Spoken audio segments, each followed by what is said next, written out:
E and Atulia combined. Which Atulia likes Spider-Man, so that's good.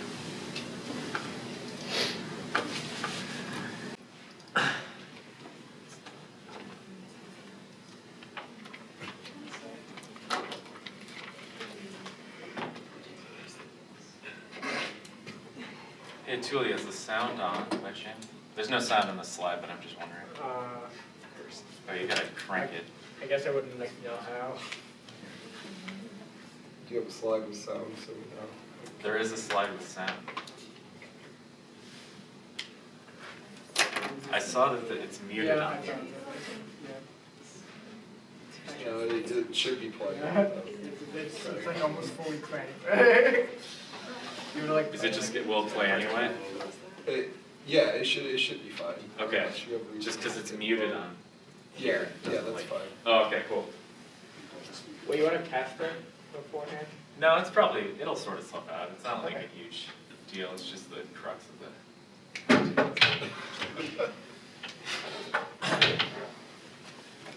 Okay, so yeah, Spider-Man 3 is literally a perfect film, or as probably Chris would say, at the very least, it's a classic, right? At the very least. Because he would tone down my rantings and ravings about it, and probably tone it down a little bit. But I would say it's a perfect film.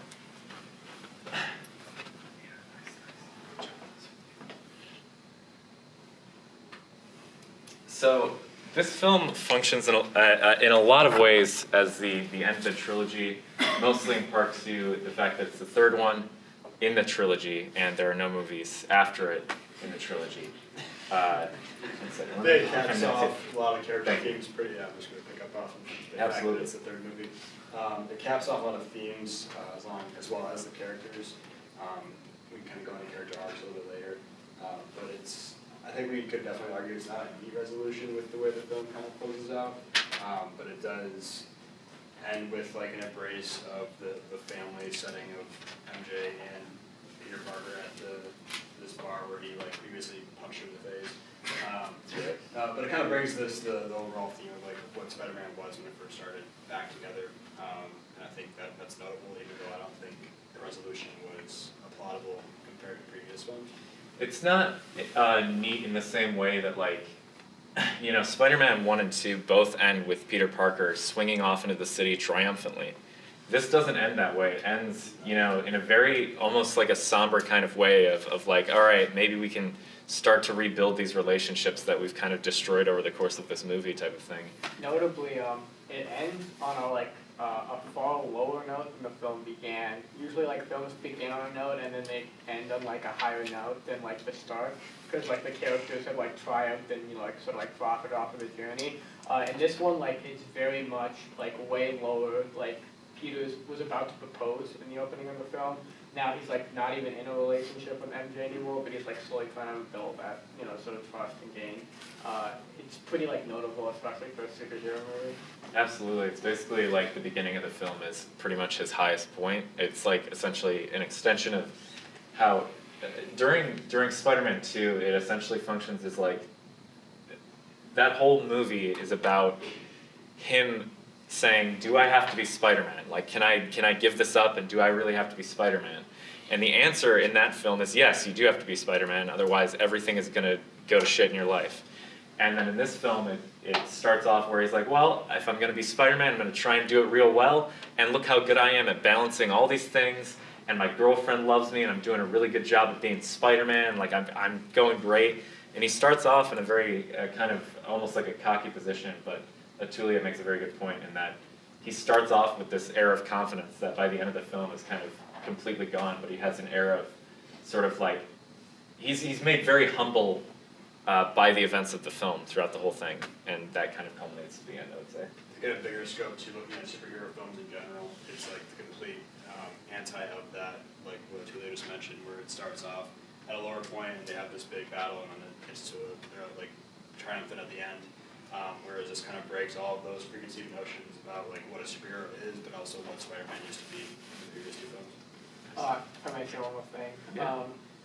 This is almost like the anti like Spider-Man 2 in a sense, because Notably, like the big crisis in Spider-Man 2 is he loses his powers. He doesn't want to be Spider-Man anymore. In this, it's like the very much opposite. It's almost like what is too much Spider-Man? Like what happens when it's all Spider-Man and no Peter Parker? And so in that aspect, it's really admirable. That's very true. All right, yeah. I tried to pull up my notes and they're not wanting to load, but it's okay. We just love this film so much. I'm sure. Yeah, it's okay. It's all right. It's totally okay.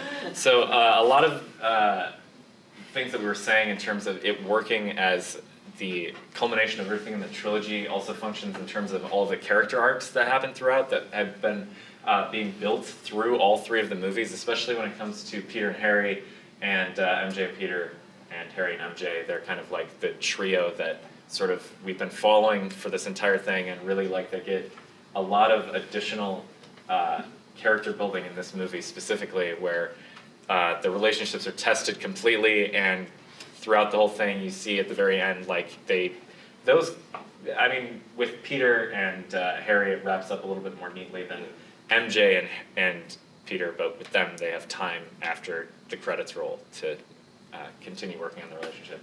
But one example of like a thing that a lot of people I've seen kind of criticize about this movie is that the whole amnesia thing with Harry. But in this film it actually functions how amnesia is supposed to as a plot device, as opposed to just being a lazy thing where you're like, oh, I don't know how to write a character, so I'm going to give him amnesia and then I'll figure that out later, and it'll be like a really easy way to intro the story. In this one it actually serves the thematic purpose of giving the audience a sense of what Peter and Harry's relationship was a long time ago, a little bit in the first film, and sort of rekindling that first before it just goes straight back into the, oh, I'm going to murder you type of angle, because plopping people back into that thing, they don't have that much of a reason to care at that point, so it kind of reestablishes that sense between Harry and Peter, and it also makes it that much worse when it finally does come crashing down towards that midpoint of the film. It really adds to that whole aspect of like, man, that really sucks. Wouldn't it have just been great if he could have just kept having amnesia forever? Like, things probably would have been okay between them if that would have happened. Like, they wouldn't have fought each other. Everything would have worked out okay in like in a fairy tale dream world. But, I think it works really well to kind of serve as a juxtaposition between those 2 points. And and between MJ and Peter, obviously there's a lot of stuff that happens throughout the movie that is trying their huge standing arc throughout the whole thing, where in the first one it's kind of like, you're like, it seems like MJ and Harry or where, but then it sort of builds towards it, and you're finally to this point where you're like, yeah, Peter is gonna, like, maybe he'll get married finally, but all of his actions throughout the film, like him being cocky and him being this kind of like, Selfish character. yeah, being very selfish, especially for Peter Parker, but in a way that feels completely justified based off of how it's an extension of past films in the trilogy. It makes total sense that Peter is thinking their relationship is going incredibly well, whereas MJ is being made incredibly distant, and they're both completely miscommunicating throughout the whole film until it eventually culminates in, essentially it culminates in the bridge scene, but there's that mini climax in the fancy restaurant that it essentially is like very clear that they've been miscommunicating this entire time. If you've ever been in a relationship that's like in a rough patch, or like like the MJ and Peter story, like it feels it kind of hits you pretty hard. And I think the MJ and Peter story works so well because in Spider-Man 2 he literally has everything, at the end of it at least. He has MJ and he also has the ability to be Spider-Man, she's okay with this. And so Spider-Man 3 did a really good job of showing like, okay, so you have everything, but what if it isn't like everything you expected? It sort of shows this idea that Aunt May talks about a lot, that like relationships need work. Just because you have it doesn't mean it's a happy ending necessarily. MJ also serves like a catalyst at the very end of the movie to give Peter and Harry that reconciliation period before he dies, where I think a part of Harry coming back wasn't necessarily for Peter, but because MJ was in trouble.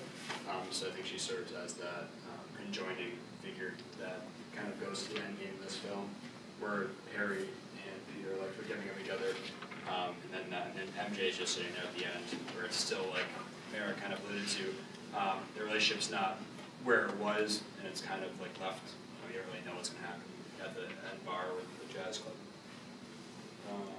I also think there's a lot to be said about like, you know, this is mostly focused on kind of like the main trio or a lot of like the main characters, but there's a lot that happens in these kind of like characters that are built in almost like 15 to 30-second increments throughout all three movies. Like his landlord and his daughter, like those characters, you could very easily have those characters just be like caricatures of landlord owner, like that's like, oh, this is like random foreign guy, like let's make him a funny comedic foil because they're foreign. Like in a lot of movies they do that type of thing, especially with landlords for some reason. But in the trilogy of these Spider-Man movies, they feel like genuine actual people, even in the short periods of time that they have to develop.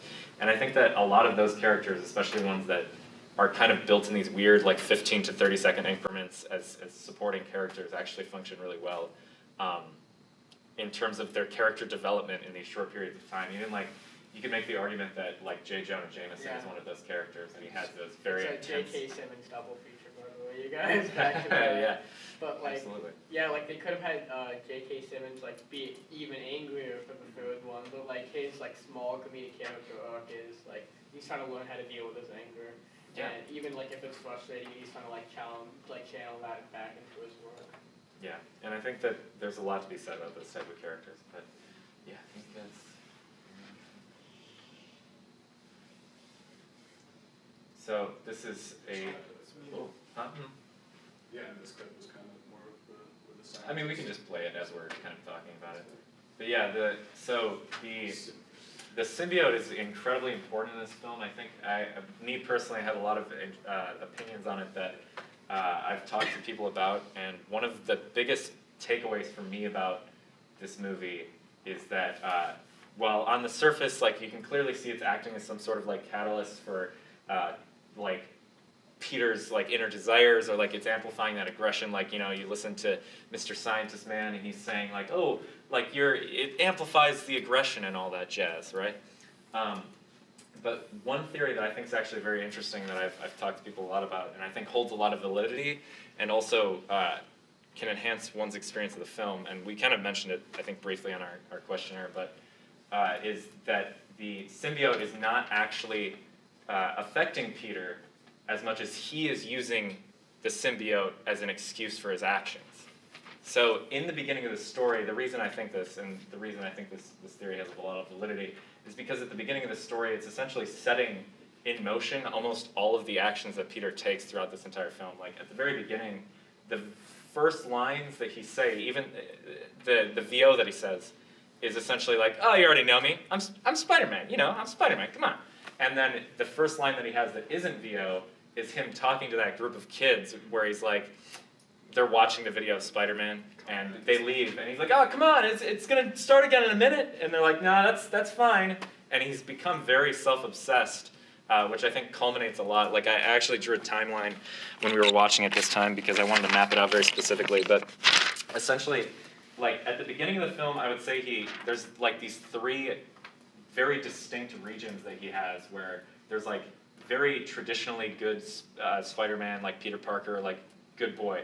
And then there's this kind of cocky, arrogant element to it that comes through, especially like towards the end of 2 a little bit, but like really at the beginning of 3, like that's where he's at, is kind of this like very arrogant mind state. And then there's like when he becomes emo Peter, and he's very like, he's not just arrogant, he's just a jackass, and it's very clearly stated, right?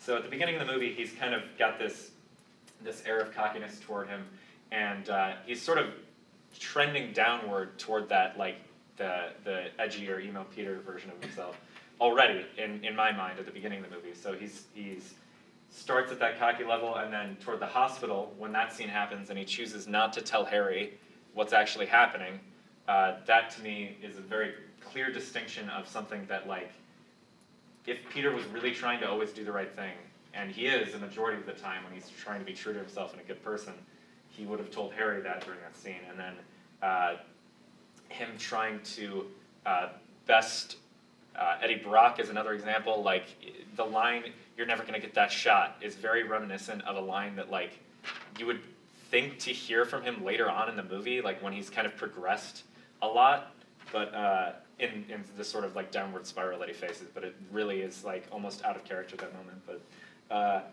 then there's the part where he essentially he's not throwing the parade, but he's basically throwing a parade for himself by attending the Key to the City thing as a bystander and being like, man, this is so cool.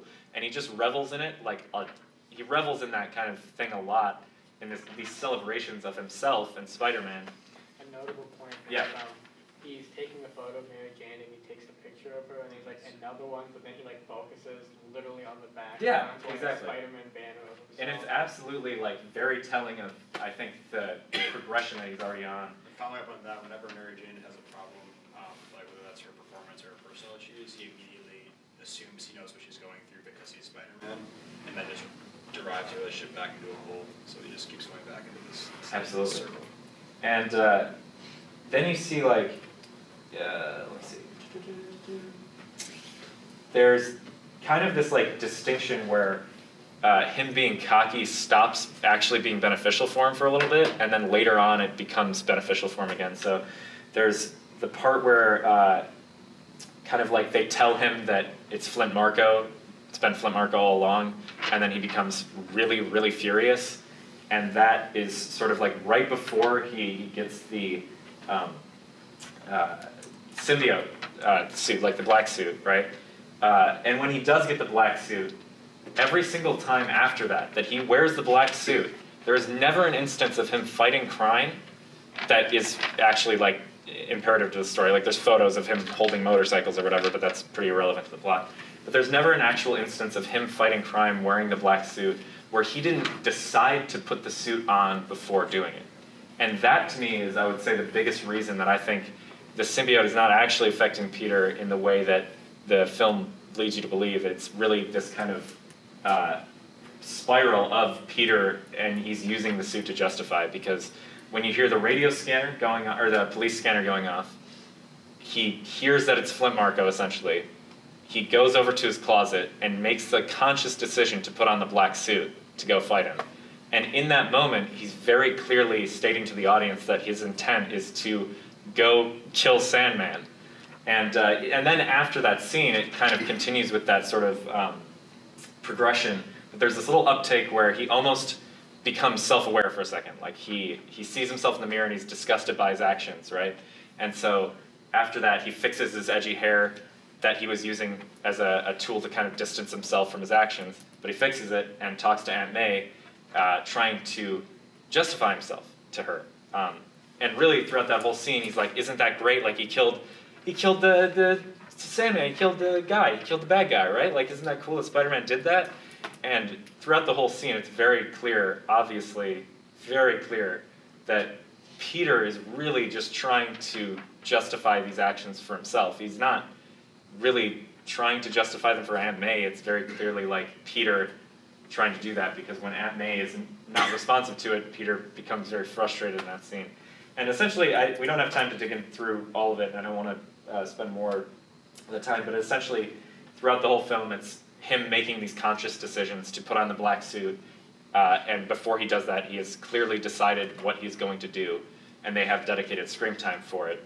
And then the only period where that doesn't happen is where he's trying to rip off the black suit, but that is after he's made his decision to renounce that whole path for himself. So he's kind of renounced that path, and the reason the suit, to me anyway, stays stuck to him so strongly is that at this point he's renounced that entire lifestyle.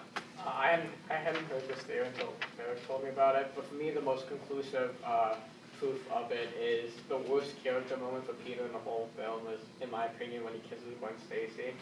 I was like, what the hell? Even as a kid, I was like, what the hell? I was using profanity in the movie, kid. I was like, what the hell?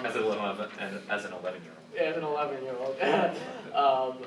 But he kisses Gwen Stacy, and that's like way before the black suit. Like that's just Exactly, like yeah. normal, like Peter who's going through some wild, egotistical, manic phase, and he kisses Gwen Stacy. And I think that's like the most conclusive evidence that the black suit is more of an excuse. Yeah, there's absolutely a lot of stuff that points to that. And there's stuff even with, I noticed with like Eddie Brock as well. You can advance the next slide. But there's stuff even with Eddie Brock where like it's very clear. He's like, I want you to kill Peter Parker, and then he gets the Venom suit, and he's like, I'm gonna go kill Peter now. Like it's not an unnatural progression in what he was already thinking. So yeah, this is a very clear example of emo Peter. So is emo Peter cringy?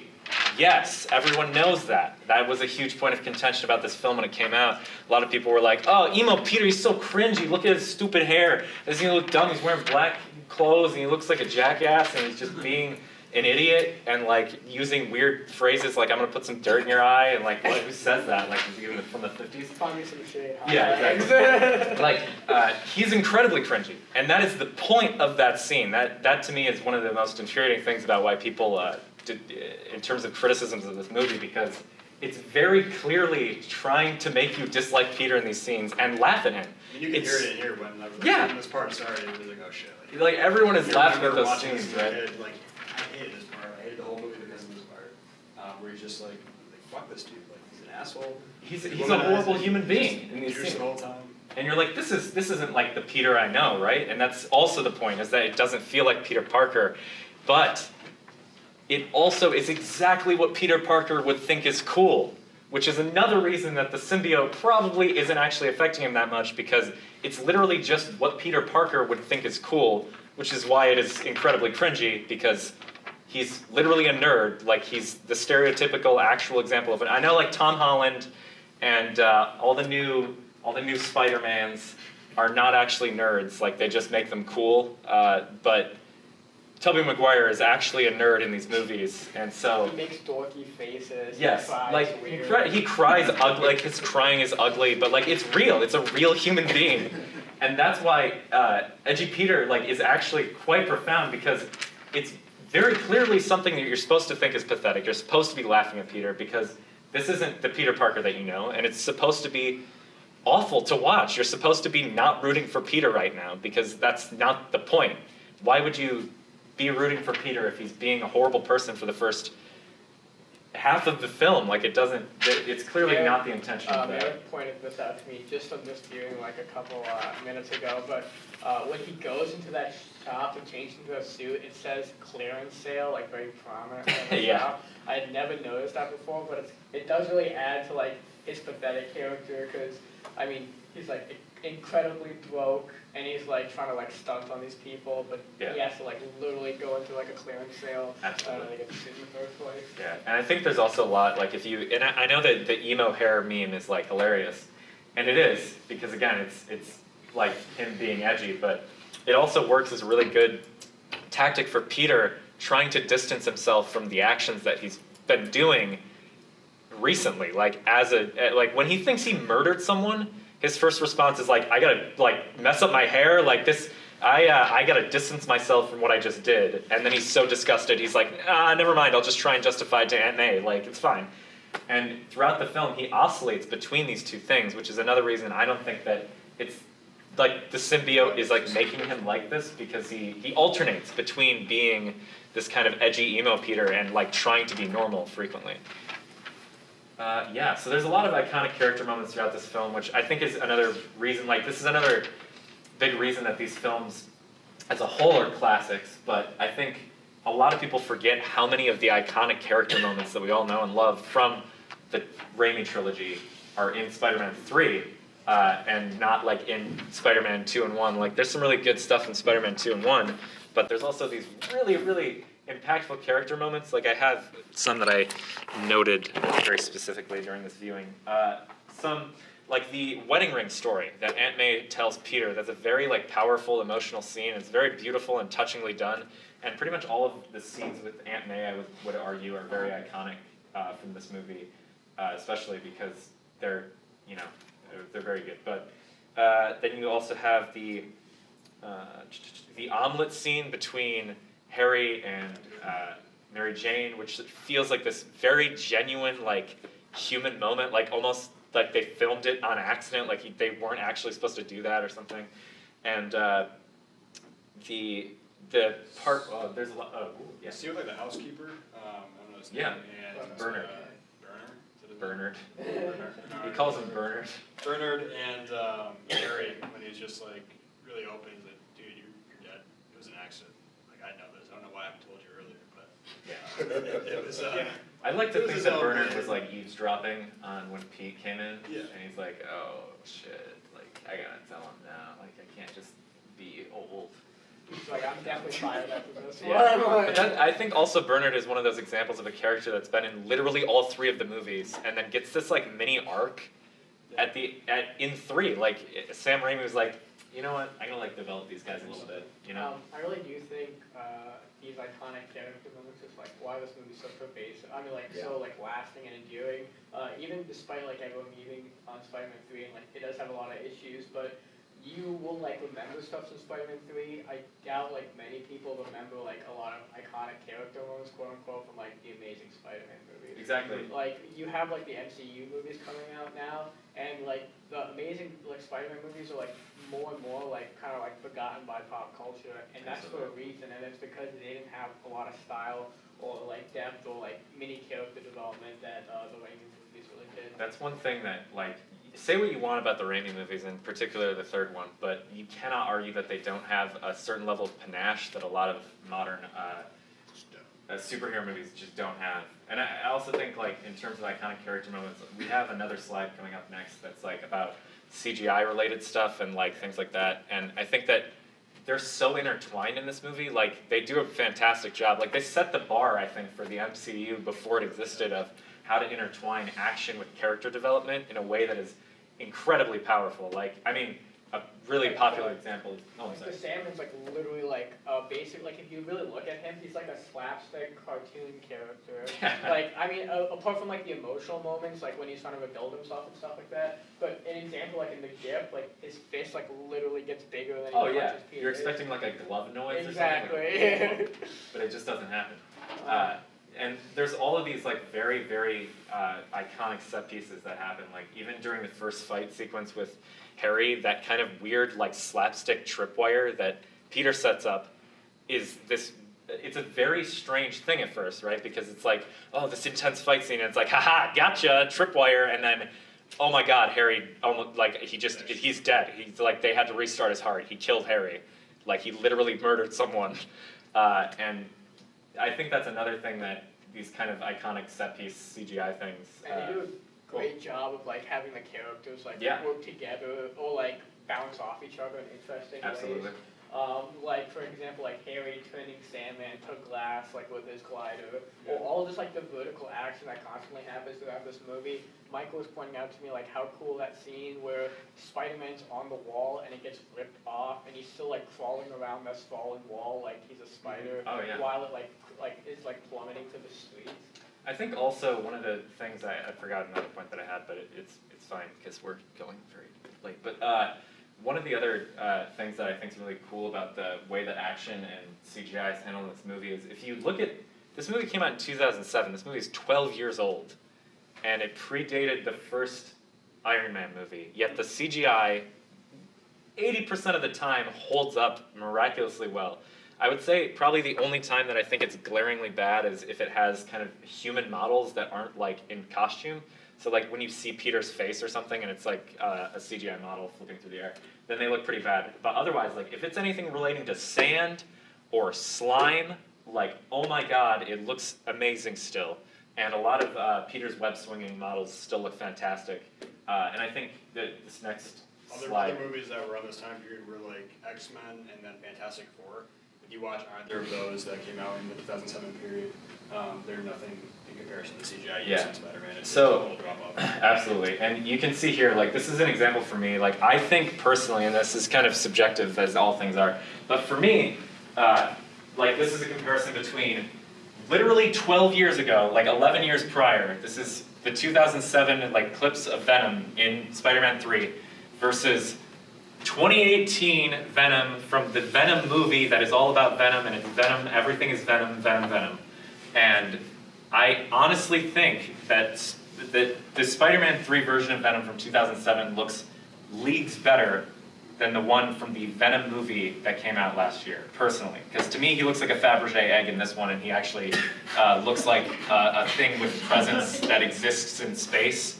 And if you advance to the next slide, you can see another example of this. One of the most glaring examples to me is how their kind of face animations work when the when the symbiote kind of wraps around his face. You can see like in the 2018 version, it literally looks like they took like in After Effects, it looks like they went into After Effects and put a drop shadow on Tom Hardy's face. And then we're like, that's good, like that's perfect. And then in this one, it actually looks as though it is encroaching on him, and it looks as though it's sticking to his skin. And then in this one, you can see it works really well as well, and then that's another example of the 2018 Venom facial animations, and why I don't think they look very good.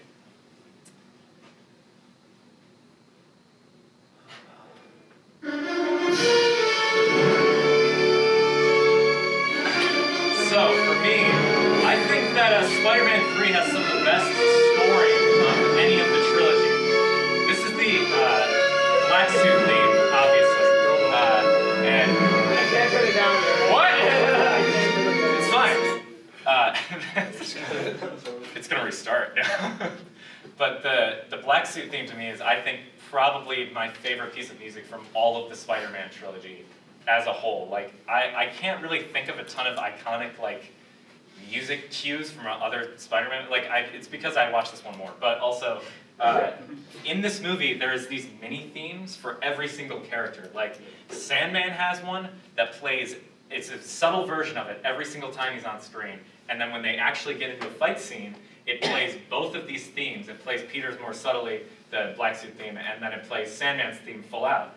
And there's a ton of that throughout the entire movie. It works really well. And a lot of people were upset because it's not Danny Elfman, but I think that the composer that they hired for this movie did an incredible job. And it actually is a score, unlike, again, and I don't want to compare this to like modern Marvel movies or whatever, because that's not the point of saying that this is classic, but if you look at a lot of modern movies in general, like as a whole, 90% of them just like use temp music, and then the director's like, compose like that, like make it like that, the temp music I have. To add on to why like the black suit theme works so well, the first scene where Spider-Man wears that suit, like really think about what he does. He kind of just like jumps off the building, swings around, and lands on another building, which is like very typical Spider-Man stuff. But it feels like so much more powerful and darker, literally just because of the music. Otherwise, if you really like just look at the visuals by itself, it's just Spider-Man in a black suit. He swings through some traffic and then lands on a building. 100%. But the black suit theme makes it feel like he actually does feel strong. Like that to me is almost the whole point of that scene, like is to show off that theme. And also, I'm sure you guys have probably all seen like the Every Frame a Painting video about the Marvel music now, so you know what I'm talking about when I say that they're all using temp music, because it's a film class, so you've seen that video.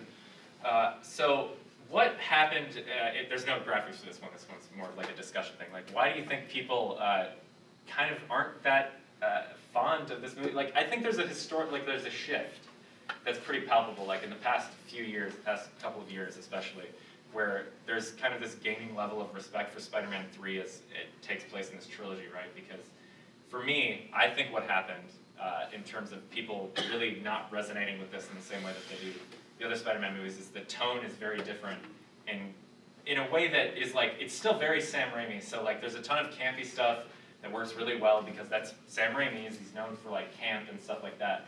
But there's also this kind of like dark edge to it that I think a lot of that, like this gritty like thing comes from Sony being like, hey, Batman Begins, you gotta make it like that now. And he's like, I don't want to do that. Please don't make me do that because I'm Sam Raimi. And they're like, no, you gotta, dude. You have to put Venom in it. And he goes, all right, guess I'm putting Venom in it. Another thing to note here is that if you look at all the other Sam Raimi movies, he uses purposely like villains from like the 60s, from like the classic sort of age of comics, because they're very campy and goofy, but you can add depth to them because like they're kind of a blank slate. So he uses villains from the 60s. Notably, like Venom is a villain from the 90s. And the 90s in comic book time was kind of like when they were trying to make it as like gritty and dark and like scary and spooky as possible because they were trying to be like super edgy. So yeah, and so it doesn't really mesh well.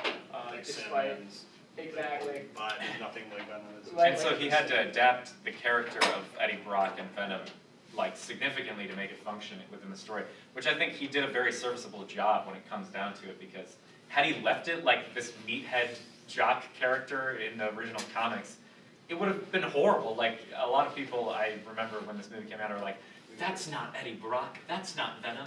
But if they had shoehorned in the original version of that character, it would have been absolutely terrible. It would have been awful. So, yeah, that's the main. I let us speed the discussion. Yes. Yeah. All right, quickly, go back. All right, yeah, discussion time. You can skip around here, you don't Go through all of them. Glad Just mine. we're talking about like how Peter's character, but yeah, this is yours. Oh, It's okay. I don't have one. you're good. How does Peter's character evolve throughout the film? We discussed. You guys can speak for that. Alright, so what do you guys think like some of the callbacks, like did you guys spot any callbacks of the first two? Yeah. I said like the entire intro to the movie, we're playing like small shortcut scenes, just trying to Oh, yeah. catch everyone up to date on where they're at in the movie. 100%. The director's if you ever listen to the director's commentary for this movie is actually very much worth watching. Yeah. And in that, they were talking about like the reasoning why it's like a very long intro sequence, because it's like you have to catch people up on two Michael? movies. So like when Aunt May is like giving Peter her ring, it's kind of like, remember like Spider-Man 2 and it's like he told her that he's the reason like Uncle Ben died. It was kind of like a moving on, like Yeah. Yeah, like forgiving him kind Yeah. of thing. definitely. I also thought a very similar scene to that was also when he told her that Spider-Man killed Sandman. Yeah. It's like this very like sad, solemn scene in her dining room. You know, right? Like very similar. In broad She's just- daylight. In broad daylight, yeah. Did anyone have any like notable points of cinematography you really liked from the movie? For me, I think the entire like church sequence and bell tower sequence is incredible in terms of cinematography. I was thinking like the Sandman sequence. Oh yeah, I that's like perfect that. scene. Oh, It's a very good example of visual storytelling as well, where there's no words in that entire scene, yet you know exactly what's happening and you know the emotional depth of that. During his creation. Yeah, there's literally a close-up of a pile of sand. Like, I mean, it's his face, but it's literally a pile of sand, and you can see the emotional depth there is like in spades. Yeah. Anytime Aunt May was in the scene, like, we could just sit still for a minute and just look. You know, like, it wasn't moving around, it was just Yeah. like, I know it's basic. It's a breath, like, I you know? appreciate it, just like, okay, now we're sitting, yeah, and I can just look at this and not have to, like, It's just like a That's a calm, great point nice because moment. it's like she's literally like and narratively like a figure of stability in Peter's life. Yeah. So the camera also emulates that. I think a lot of That's a action really good movies point. lack that, and for a lot of people especially, like I know I very much appreciate moments of breathing and respite that you can kind of take a breath. Do you guys think Peter wants to be Spider-Man? Does that change from the beginning to the end of the film? And would you argue that he's the hero in this movie compared to the last two? I think the Butler's the hero. Me too, honestly. Bernard. Yeah. Underrated. Bernard. Underrated. Bernard. I don't really think there like is a hero per se, because everyone kind of like has done something bad and they're trying to have a redemption, and it's kind of like an ending where like the real endings really don't have be happy or evil, like endings are just That's a great point, Allison, because Sam Raimi did say like the major theme in this movie is like forgiveness, and like you really do see that with like all the character arcs. I think one thing to note too, and this is just like a really important thing. In this entire movie, there's not really, I mean, some of them are better justifications than other ones, but there's not a character that acts without justification ever. Every single character, no matter what it is that they're doing, is always 100% like feels as though what they're doing is the right thing to be doing then, and feels as though they're justified in doing Brandon, it. you had your hand raised? Oh, okay, cool. It looks like we're out of time. Like I said. I have one question. Absolutely. We have a ton more stuff that we can say. There's just Yeah. so much to talk about with But Spider-Man I'm 3. curious, so as we're watching the movie, there are lots of moments of laughter. Do you feel like the laughter is intentional by the movie or Yes, unintentional? 100% intentional. For me, it works as a way of back-ending like the previous scenes a lot of times and the scenes that are coming up. So like for me, I think that's how the tone works really well. It's like in Twin Peaks they do it a lot. It's a very weird Yes. example, but in Yeah. Twin Peaks they do it constantly where there's these moments of like comedy and you're like ha ha ha that's really This funny and is you're a like little bit corpse. Lynchian to Quirky. me at Yeah. times, actually. This movie, Yeah. there's parts of this that get pretty out there. Yeah, and it's really interesting way of doing tone and pacing, I think, and Yeah. I've seen people criticize it for that before, but I'm like, no, the point is that you're supposed to be laughing, and then you're like, oh my god, that's horrible. Oh god, I can't believe I was just laughing 2 seconds ago. Oh wow, that's weird. But I think it's incredibly intentional, like personally. Absolutely. Thank you. Thank you. And I have groups for everybody. I'll post those on Google. And if you guys have anything else about Spider-Man that you want to talk about, we got. Why does Eddie have sharp teeth? I think that's like part of the symbiote physically changes Eddie, but doesn't physically change Peter. That's true. It's just more of like when it does attach to Peter, it's again reinforcing the point that it's already his desire to be that way. That's part of him at this point, but Eddie is physically like empowering him to be a stronger individual. Without the symbiote, Eddie is like weak and scrawny in this movie.